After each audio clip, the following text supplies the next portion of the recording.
रॅमकॉन 2025 अकोल्यामध्ये होऊ घातलेले आहे आणि या निमित्तानं आम्ही तुमच्या भेटीला नवनवीन व्यक्तिमत्वांना घेऊन येतो आहे. रॅमकॉन नेमकं काय आहे, यामध्ये काय होणार आहे, ही सगळी माहिती आम्ही तुमच्यापर्यंत पोहोचवत आहोत. पण त्यासोबतच इथे लागणारे स्टॉल्समध्ये काय विशेष आहे हे जाणून घेण्यासाठी सध्या माझ्यासोबत आहेत आदरणीय राहुल सावजी. सर, तुमचं खूप खूप स्वागत आहे. सर, तुमचं त्या ठिकाणी स्टॉल आहे, तर आम्हाला सगळ्यात पहिले तुमच्या स्टॉल विषयी जाणून घ्यायचं आहे. बेसिकली मी सिव्हिल इंजिनियर आहे आणि बी सिव्हिल झाल्यानंतर अकोल्यात सुरुवात केली कामाला. वेगवेगळ्या प्रकारच्या बिल्डिंग्स, कन्स्ट्रक्शन, नंतर stone crusher, hot mix plant, RMC हे सगळ्या गोष्टी टाकल्या. या टाकल्यानंतर मला एक लक्षात आलं की पर्यावरणाची फार हानी होते.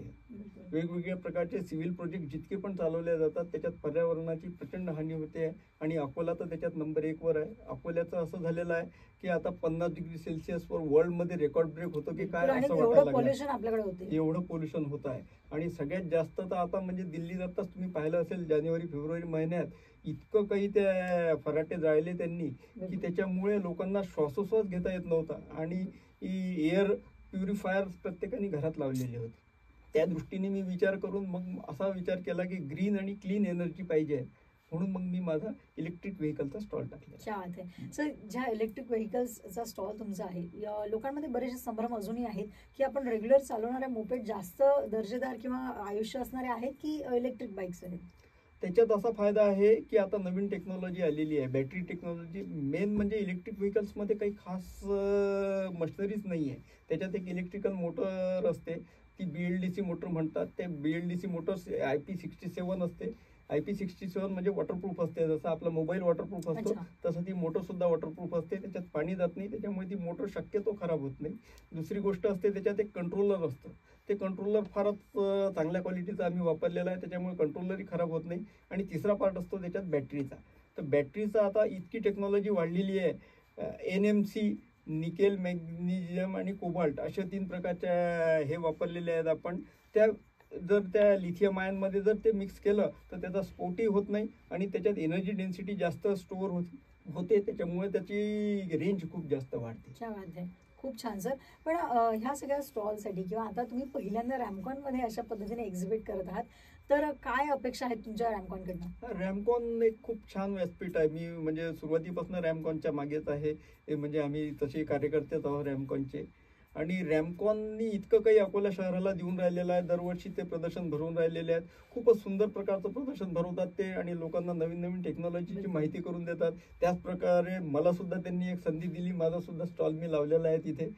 आणि रॅमकॉनचं एक सांगाल तर मी आत्ताच ते कॅन्टॉन फेअरमध्ये जाऊन आलो होतो गॉंगझोमध्ये. तर माझी अशी इच्छा आहे की रॅमकॉन असं कॅन्टॉन फेअर टाईप असं गॉंगझोला जे झालेलं आहे त्याप्रमाणे रॅमकॉन सुद्धा व्हायला पाहिजे.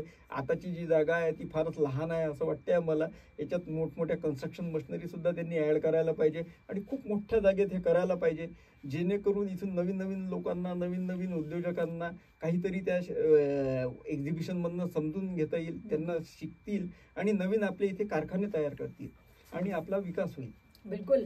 आणि असं म्हणतात की प्रत्येक शहराची ओळख ही तिथल्या वास्तूंमुळे असते. तर बिलकुल तुम्ही जे सांगत आहात तर अशा पद्धतीने मोठे एक्झिबिशन होणे सुद्धा गरजेचे आहे. मोठे एक्झिबिशन झाले की इथल्या सर्वसामान्य लोकांना आणि विशेषतः विद्यार्थी पोरांना किंवा नवीन नवीन बिझनेसमॅनला त्यांना एक चालना भेटते, काहीतरी नवीन पाहायला भेटते. नवीन पाहायला भेटलं की त्यांच्याही मनात तशी कल्पना येते. आणि आपले इथे जे कारखाने होत नाही आहेत ते प्रकारचे कारखाने आपल्या इथे झाले पाहिजे, जेणेकरून आपला विकास होईल आणि इथून जे मुंबई आणि पुण्याला जे पलायन होते आहे ते थांबून जाईल. बिलकुल सर, खूप छान तुम्ही सुचवलेलं आहे. आणि खरोखर रॅमकॉनच्या माध्यमातून ह्या सगळ्या गोष्टी शक्य होऊ शकतात, कारण इथे फक्त साहित्यच नाही तर संकल्पना सुद्धा मिळतात.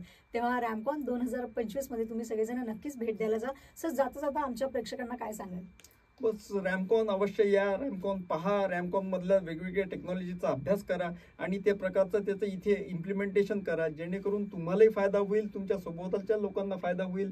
आणि आताच इथे जसे वेगवेगळ्या प्रकारचे RMC कॉन्क्रीट आहेत, वेगवेगळ्या प्रकारचे प्लायवूड आहेत, वेगवेगळ्या प्रकारचे फर्निचर आहेत, त्याचा जर अभ्यास केला तर तुम्हाला सर्वसामान्यांना खूप चांगला एक अनुभव येईल आणि फायदा होईल. बिलकुल नवीन टेक्नॉलॉजी. सर, तुम्ही आलात, एवढी छान माहिती दिली त्यासाठी तुमचे खूप खूप आभार. तर हे होते राहुल सावजी आणि पुढच्या भागामध्ये नवीन व्यक्तीला घेऊन येऊ तुमच्या भेटीसाठी. तेव्हा बघत राहा आमचे हे रॅमकॉनचे अपडेट्स. खूप खूप धन्यवाद.